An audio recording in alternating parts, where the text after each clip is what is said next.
Thank you, Mr. Speaker.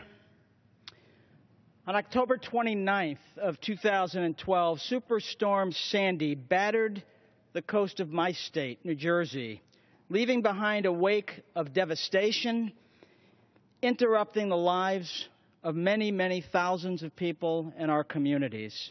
We're still recovering from this. It was the second costliest hurricane in United States history. But out of that destruction, our communities came together. Neighbors took each other in. People looked after each other.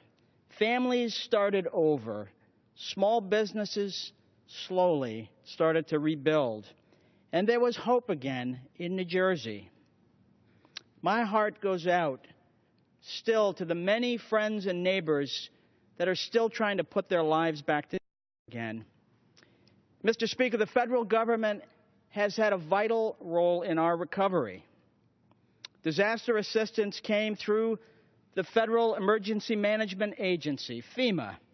Nearly 183,000 disaster victims were awarded $1.3 billion in disaster assistance. Money to rebuild homes or find new ones.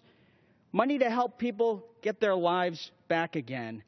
And that's why it is so upsetting for these victims to now, 2 years later, be receiving letters from FEMA demanding repayment of those aid grants. Mr. Speaker, I'm referring to a process called recoupment, and it goes like this.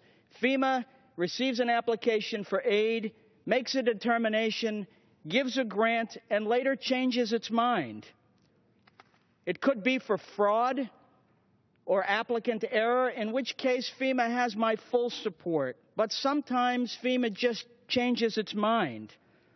The application is correct, an examiner evaluates the claim, makes the payment, and then later a supervisor can change their mind and say, we don't think you got this one right. And a letter goes out demanding repayment, months, even years later. Mr. Speaker, I worked for 30 years in the insurance industry. I started as a claims adjuster. I had the privilege at the end of my career of running a large insurance service company. And sometimes errors did get made. Sometimes a supervisor disagreed because it was just a difference of opinion. I might have even made a few errors myself. But in the private sector, companies can't just reach out and demand those funds back again. And in the case of the federal government, demand with an or else.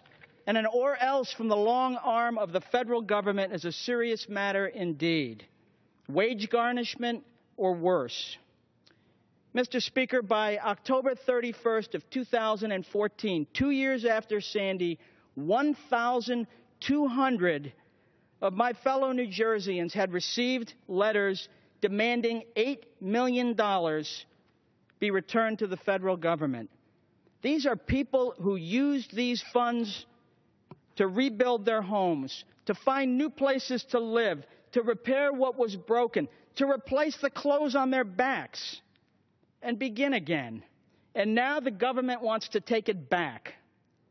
It's a terrible blow to these dear people, our fellow citizens, whose lives were overwhelmed in just a few short hours, something that could happen to every one of us.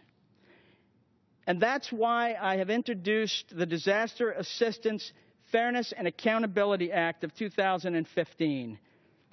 Like it says in the title, it's about bringing fairness and accountability back to this process. And it does it, Mr. Speaker, in a few simple ways. First, fairness. It allows FEMA to recoup funds if there's an applicant error or if there's fraud, but not if FEMA just changes their determination on an application that was accurate and later just subject to a change of opinion. It applies the same standard to FEMA that applies to the private sector, and it's fundamentally fair. Accountability. My proposed act requires FEMA to prove that the applicant was guilty of error or fraud instead of the other way around. It shifts the burden of proof from the individual to the government, which is where it should be. Only at FEMA are you guilty until proven innocent. That's fundamentally un-American and something my bill will change. And where there is fraud or applicant error, FEMA has full authority to recover funds so that the hardworking taxpayers of our country are getting a fair shake as well. And lastly, the bill is reasonable. It imposes a 3-year statute of limitation on FEMA for these recoupment actions. Now there's no limit. They can reach in many years after if they choose to. Nearly every other law in the United States is subject to a statute of limitations, and this should be no different. Mr. Speaker, there are many ways that we can help the survivors of Superstorm Sandy, and they need and deserve our help. This bill is just a start, but this bill will also help victims of future disasters. I think one of our most important responsibilities as legislators is to listen to our constituents and to find ways that we can improve this government on their behalf.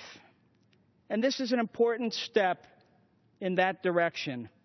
I'm hopeful that we can work together, Republicans, Democrats, and bring this bill to a successful vote to bring some fairness and accountability back to this one small part of the federal government. Mr. Speaker, with that, I yield back my remaining time.